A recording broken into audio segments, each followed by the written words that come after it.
Look, I've been getting a lot of questions about teenagers working out, building up muscle mass. In today's video, I'm busting out the whiteboard and I'm telling you everything that you need to know.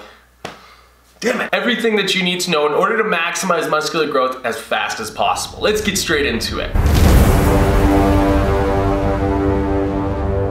Okay, you see this right here? This is your plan of attack. You need to start every single week knowing exactly what you're gonna be doing. Hypothetically right here, by the way, this is a structure of workouts that I really do like. It's called an upper-lower split. So Monday, you do your upper body workout. Tuesday, lower body workout. Wednesday, actually this can be more of like cardio and a little bit of the abs. Thursday, back to upper, Friday lower, Saturday, Sunday, rest. Look man, the biggest problem is people go into the week, oh, which workouts am I gonna do? Which muscle groups do I want? And they think about like the most popular muscle groups. So on Monday, you know, I'm gonna hit my chest, my biceps, my abs.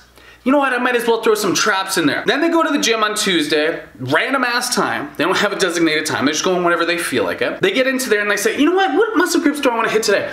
And they gotta mull it over for like 10 or 15 minutes before they get into the workout. Burn a shit ton of time, perform some garbage ass workout that has no purpose towards the goals that they're trying to achieve. They do this for weeks or months and they wonder why their body looks like trash or they're not seeing the results that they want. So you need to have a plan of attack. So if you want, take this one right here. This is a strategy that I have utilized when I was a teenager. Come on, let's get real. I built a lot of muscle mass using this strategy. All right, so now that we've covered everything on the macro level, now we can jump into the micro level. No need to throw a Gary Vaynerchuk reference in here. I absolutely hate that guy. So here's how you want to structure your workouts. Right here, let's say this is a full workout that's gonna last you, I don't know, 45 to 60 minutes. It doesn't fit, whatever. Right here, we got our warm up. So if you're gonna be doing a lower body workout, I don't know, I would recommend doing some step master, something to actually get your quads activated and to get some blood flow going through you so you can get into the second portion right here, which is gonna be the heavy portion. So this is when you're gonna be doing exercises for a rep range of like 3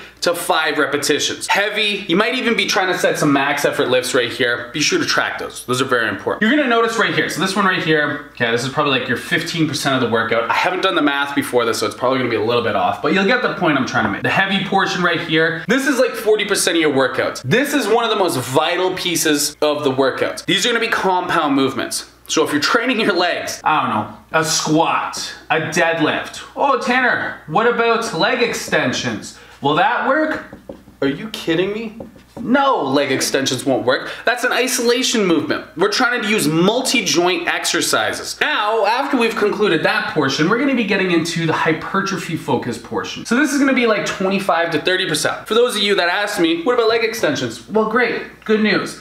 That's an isolation movement that we can put into there with the rep range of about, I don't know, anything from like 10 to 15 repetitions. Higher time under tension. We're gonna be going for higher repetitions, lower weight. This is what's gonna help you to stimulate hypertrophy, which means muscles growing, all right? This portion right here, we're looking for strength. I know you wanna have muscle mass and strength, so that's why we've combined those two together. Then to conclude the workout, we're gonna be performing for about another 10 to 15%. And again, I didn't do the math beforehand, but it's roughly like this, okay? Crucify me in the comments if you want. Now the finisher right here, what's a good example of this? A finisher is something that's gonna take you about 10 minutes at the end of your workout that leaves you at the point where you're going, and sort of your cardiovascular, high intensity cardiovascular, combined with sort of an exercise that will help you to push the muscle group that you're training, so this is your lower body, to that next level, to really totally finish off everything. So what could be a good example of that? Come on, like something like box jumps, or you can do squat jumps, which will totally finish off your lower body and have you panting and gassed at the end of the workout. So you're gonna be able to really pull through that muscle building and hypertrophy focused portion of the workout to its absolute limit,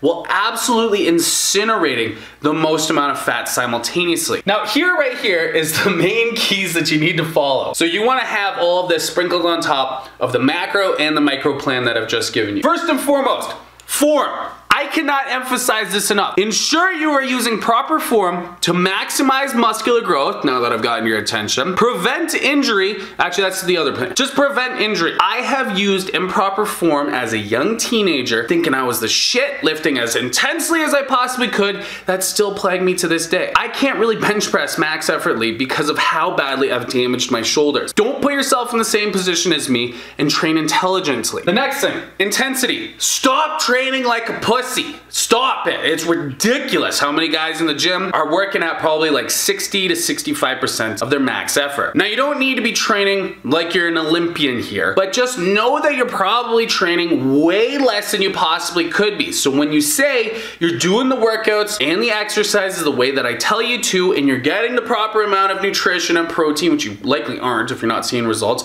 but you're not seeing results, it's because you're not pushing your muscles to failure. Not all the time, but you are getting relatively close on pretty much every single set. And then a few sets, you do hit that point or even push yourself a little bit further, which is gonna bring us into our next point. Intensity increasers. These are what you utilize to push your body beyond that failure point. Now we got 3 right here. Number 1, supersets. This one is really good because you can combine 2 muscle groups together or 2 exercises for a single muscle group together to get more workload done in a shorter period of time. It's like a mini circuit and just demand like that much more out of your muscle groups. Now these 2 right here as examples, there are a lot more. These are really what are going to be utilized to push your muscles beyond the point of failure. So a drop set. So let's say you're doing 10 repetitions of the bicep curl.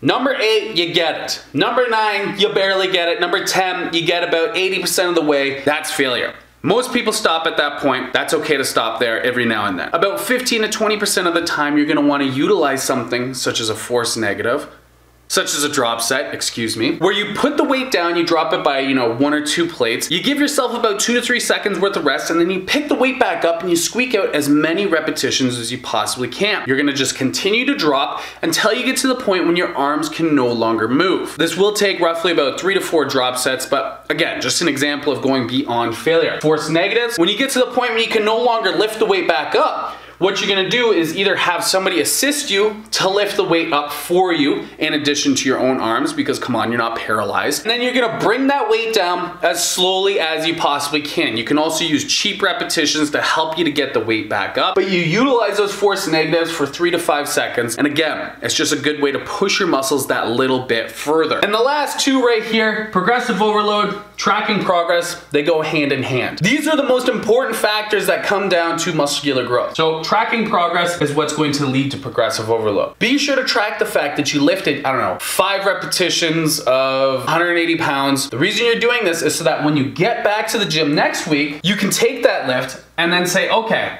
now this week what I'm gonna do is I'm gonna attempt 185 pounds for 5 repetitions. 5 pounds more. This is what's known as progressive overload. Essentially, it's like leveling up your muscles or your character, which is you. Now, if you can't actually perform that, then what you can also do, you can actually perform the 180 pounds for maybe 6 repetitions or 7 repetitions. This just ensures that you're lifting more than you did the week before, so you challenge your muscles that much more, and guess what? It causes them to actually grow. All right. Now, a mistake to avoid. Training like you're on steroids when you're not on steroids. Look, you're gonna start looking up to some of the world's best athletes and the best physiques. And you're gonna start to say, let's be intelligent and reverse engineer. What you're gonna notice is, these guys with the top physiques in the world, they're training like 5, 6, 7 times per week. Each one of these workouts, they're lasting between an hour and a half to 2 hours. And what you're gonna try to do, most likely, you're gonna try and copy that. You're gonna be able to do so probably for like the first 2, 3, 4 days. Then you're gonna wake up on day 5 being like, oh my God, I can't even get out of bed. I am dead tired, I'm starving, and my body kills me. What's gonna happen is, you're probably gonna continue to try this process for another couple of weeks, and you're just gonna completely burn yourself out, and you're gonna find you're gonna actually start to hate working out. Not only that, but you're gonna be interrupting probably the most important process that is involved in building up muscle mass, which is rest and recovery. Now, if you're not on steroids, you can't keep up that type of work ethic. It just won't work, and your muscles will not have the appropriate amount of time to grow. So you're actually gonna be slowing down your muscular growth, and also you're gonna really cause yourself to hate training and wind up just, kind of quitting. I always use the metaphor, don't jump in the deep end if you don't know how to swim, because you're gonna drown. Train like you, like a natural, not a top bodybuilder. Do everything I mentioned before. Get comfortable doing that stuff, and if you want to start to challenge yourself a little bit more, you can do so. But don't try to train like you're on steroids, okay? You're not. Oh yeah. I'll pass it back to you, Tanner. So there you guys go. That concludes today's video. Hope you guys enjoyed that one. Listen, apply those tips and you're really gonna notice your muscular growth go straight through the roof. Now listen, if you're trying to take your muscular growth and your performance to that next level. You see this company right here, EHP. This is actually a company that I have partnered with. They have some of the best supplements on the planet. And if you use our code Barbarian at checkout, you're gonna be able to get an even further discount on all of their products. They taste phenomenal. They work incredibly well. There will be a link that's down in the description. Other than that, guys, if you enjoyed this video, then be sure to smash that like button down below, and also be sure to subscribe and hit the bell notification icon for weekly workout tips and nutrition tips that you will not want to miss. Thank you so much for joining me. I'll see you in the next video.